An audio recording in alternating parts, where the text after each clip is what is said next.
Nie všetky reakcie na volebné výsledky prichádzajú priamo od domácich politických aktérov.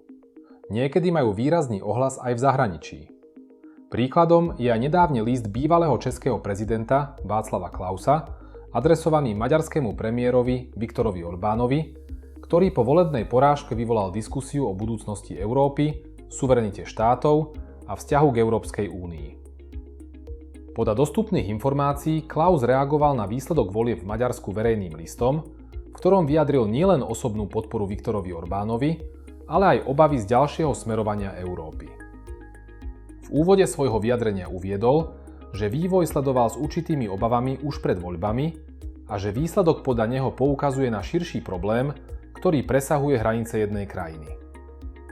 Konkrétne naznačil, že podľa jeho názoru je pre politikov v menších štátoch čoraz náročnejšie presadiť sa v prostredí, kde zohrávajú významnú úlohu inštitúcie Európskej únie. Tento pohľad však nie je všeobecne prijímaný. Niektorí analytici upozorňujú, že voľby v členských štátoch EÚ zostávajú primárne v kompetencii národných systémov a že výsledky sú odrazom domácej politickej situácie, nie priameho vplyvu Bruselu. Klaus vo svojom liste ďalej vyjadril presvedčenie, že porážka Viktora Orbána môže mať širšie dôsledky pre Európu ako celok. Tvrdí, že Orbán predstavoval významnú osobnosť, ktorá sa podľa jeho názoru výrazne angažovala v otázkach slobody a demokracie. Takéto hodnotenie však opäť odráža konkrétny politický pohľad. Kritici Orbánovej politiky dlhodobo poukazujú na opačné interpretácie, podľa ktorých jeho vláda oslabovala niektoré demokratické inštitúcie. Táto rozdielnosť názorov nie je v európskom kontexte nová. Viktor Orbán bol počas svojho pôsobenia často vnímaný ako kontroverzná postava, na jednej strane ako obhajca národnej suverenity, na druhej strane ako politik, ktorého kroky vyvolávali kritiku zo strany časti európskych inštitúcií aj odborníkov na demokraciu. Zaujímavým prvkom Klausovho listu je aj jeho osobný tón. Označuje Orbána za priateľa a pripomína vlastnú politickú skúsenosť z konca 90. rokov, keď sám čelil odchodu z vlády. Na základe tejto paralely vyjadruje presvedčenie, že aj po volebnej porážke môže politický vplyv pretrvávať, najmä ak ide o silné ideové smerovanie. Podľa niektorých odborníkov je práve tento aspekt dôležitý pre pochopenie širšieho kontextu. Politické idei, najmä tie spojené s otázkami suverenity, národnej identity alebo postavenia Európskej únie, nezanikajú automaticky po volebnej zmene.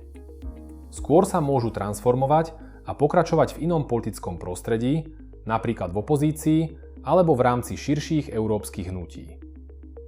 Klaus zároveň naznačil, že Orbánova politická línia by mohla mať vplyv aj do budúcnosti, a to nielen v Maďarsku, ale aj v Európe. Tento názor však opäť závisí od konkrétnej interpretácie. Niektorí analytici sa domnievajú, že výsledok volieb môže signalizovať skôr posun voličských preferencií, zatiaľ čo iní upozorňujú, že ide len o jednu epizódu v dlhodobejšom vývoji. V liste sa objavuje aj kritika smerovania Európskej únie, ktorú Klaus dlhodobo formuluje vo svojich verejných vystúpeniach.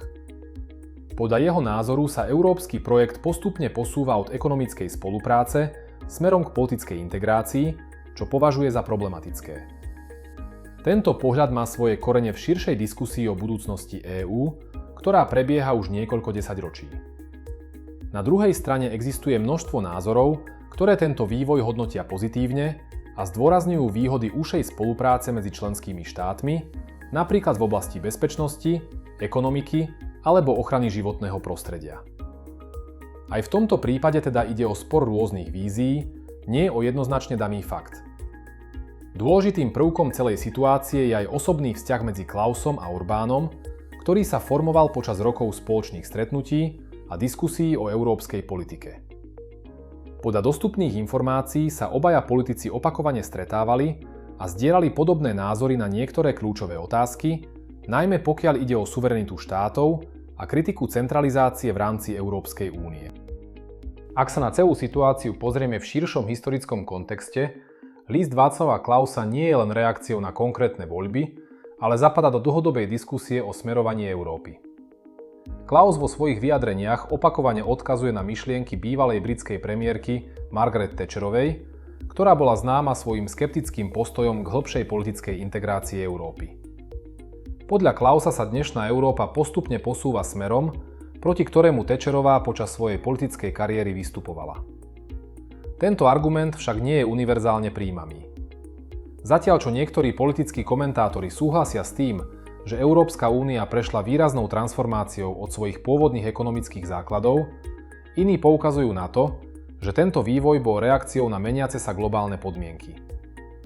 Podľa nich si užšia spolupráca medzi štátmi vyžaduje aj určité prvky koordinovanej politiky, najmä v oblastiach ako bezpečnosť, migrácia či hospodárska stabilita.